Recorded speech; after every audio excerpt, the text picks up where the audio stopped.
Ash? Any suggestions from you or Mother? No, we're still collating.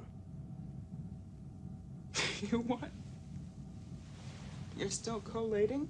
À primeira vista, parece que a gente só tem um inimigo no universo de Alien, o xenomorfo, o organismo perfeito, estruturalmente inabalável, um predador que não tem consciência, remorso ou ilusões de moralidade. É fácil odiar um monstro que te persegue e te estraçalha. É instintivo fugir da criatura que quer transformar o seu peito em um berçário sangrento. Mas se eu te dissesse que o xenomorfo é a parte menos perigosa de toda essa história? O xenomorfo mata porque ele tá com fome. Ele mata porque é a natureza dele. Mas existe uma força nessa franquia que mata por planilha, que dizima colônias inteiras, sacrifica as tripulações e brinca de Deus não por instinto de sobrevivência, mas porque tá no plano de negócios. A pergunta que a gente nunca parou para se fazer é o porquê. Por que o Weyland-Yutani quer tanto esse monstro? Será que é só o dinheiro? Ou será que por trás desse slogan de construindo mundos melhores existe um segredo teológico que justifica o sacrifício de toda a raça humana? E hoje a gente vai mergulhar na psique dessa entidade, a gente vai sair do óbvio de empresa malvada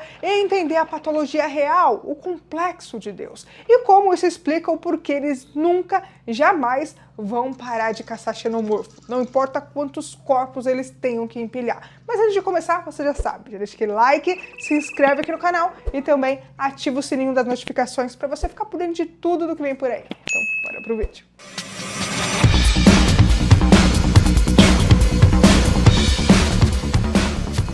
E aí pessoal, tudo bem com vocês? Se você não me conhece e acabou de chegar aqui no canal, bem-vindos! Eu sou a Tayla Moitinho. Bom, se você sempre achou que a Ellen Ripley lutava contra dois monstros ao mesmo tempo, você tá no lugar certo. Pensa comigo, a Weyland-Yutani é a antagonista invisível que conecta tudo. Desde o terror claustrofóbico em 1979, passando pela ação desenfreada do James Cameron, até as discussões filosóficas de Prometheus e Alien Romulus. Eles estão lá. Às vezes é uma logo numa lata de comida, às vezes é um sintético programado para atrair todo mundo, como eu disse em outro vídeo que eu vou deixar aqui em cima para vocês assistirem depois, mas o problema central que a gente vai resolver hoje é a motivação. A gente costuma ouvir, é o capitalismo desenfreado no espaço. E claro, tem isso. Quando a Ripley descobre em Aliens o resgate que o Burke mandou os colonos investigarem a nave alienígena sabendo que eles morreriam, ela resume bem isso. Vocês são piores que eles. Eles não ferram uns com os outros por uma porcentagem.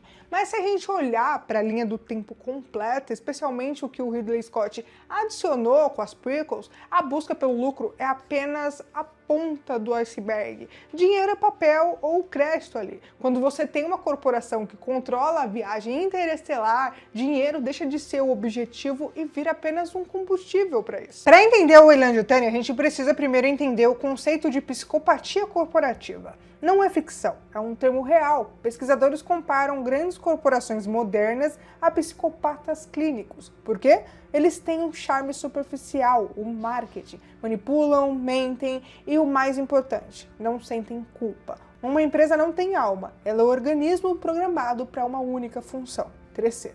Na franquia Alien, isso é levado ao extremo. Lembra da Ordem Espacial 937 em Alien, o Oitavo Passageiro, que eu já comentei aqui no canal? Prioridade 1, trazer de volta o organismo. Todas as outras prioridades rescindidas, incluindo a vida da tripulação. A ficção científica adora avisar a gente sobre isso. Blade Runner tem a Tyrell Corporation, Robocop tem a OCP. Mas a Weyland-Yutani é diferente porque ela opera numa escala cósmica.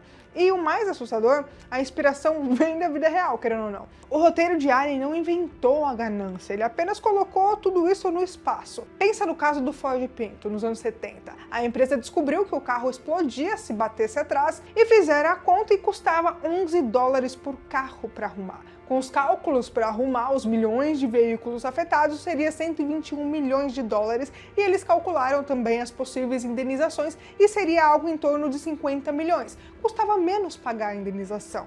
E isso é meio que o Weyland-Yutani. O Burke em Aliens, ele não é um monstro, ele é um gerente de médio escalão tentando bater a meta dele. É isso que torna o horror de Alien tão palpável. O xenomorfo é um pesadelo biológico, mas a Weyland-Yutani é um pesadelo burocrático. Individualmente, as pessoas que trabalham lá podem ser pais de família, gente boa, mas quando você junta tudo na companhia, a moralidade individual desaparece e sobra apenas o instinto da colmeia. É irônico, né? Eles querem estudar a colmeia dos aliens, mas eles mesmos funcionam como uma. Operários descartáveis trabalhando para uma rainha, o lucro, o poder, que não se importa se eles vivem ou morrem. Agora aqui vai um detalhe da lore que muita gente deixa passar e muda tudo. A Weyland-Yutani que a gente vê nos filmes da Ripley é um resultado de uma fusão. Originalmente, a gente tinha a Weyland Corp, do Reino Unido, focada em terraformação e biotecnologia, e a Yutani Corporation, do Japão, focada em cibernética e armas. A fusão aconteceu em 2099, e existe uma teoria forte nos bastidores de que a Yutani, o lado das armas,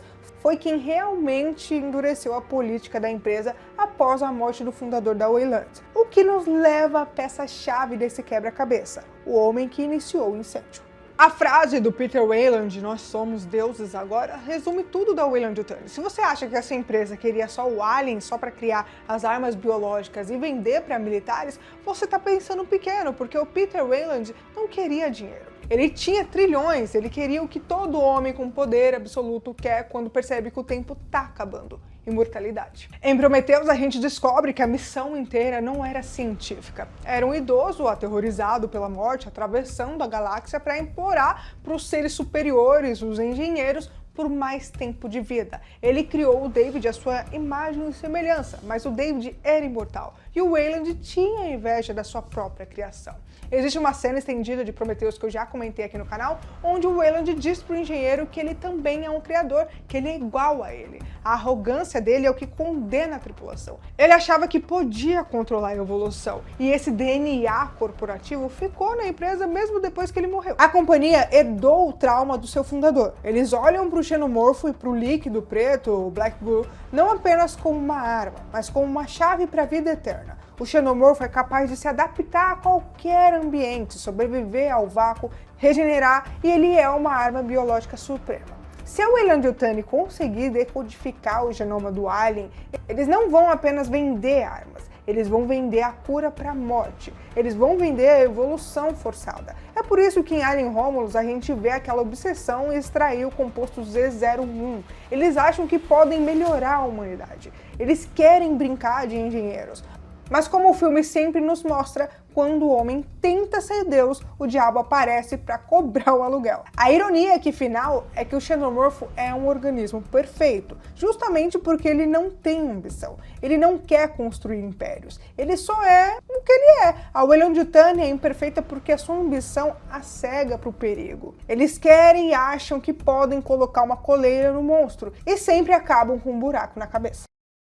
No fim das contas, Alien é uma história sobre dois tipos de predadores. Um é o que te caça na escuridão em uma nave abandonada e o outro é o que assina a sua sentença de morte numa sala de reuniões com ar-condicionado. O xenomorfo pode destruir o seu corpo, mas a Weyland-Yutani destrói a sua humanidade. A nova série de Alien Earth que chegou mostrou um pouco mais desse universo. A gente viu a corporação no seu auge, brigando com rivais como a Prodigy. E também a questão da Yutani vai vir melhor na segunda temporada pelo final que a gente teve. A guerra corporativa vai ser o novo campo de batalha e os aliens, bom, vai ser apenas o efeito colateral de tudo isso. Mas agora eu quero saber de vocês aí. Qual é o vilão principal dessa franquia? É o David com a sua curiosidade sádica? É a Rainha Alien defendendo os seus ovos? Ou a diretoria da Weyland-Yutani? Me conta aqui nos comentários. E se essa análise explodiu a sua mente e te fez olhar para o filme com outros olhos, você precisa se inscrever aqui no canal e deixar aquele like. E claro, não esquecer de ativar o sininho das notificações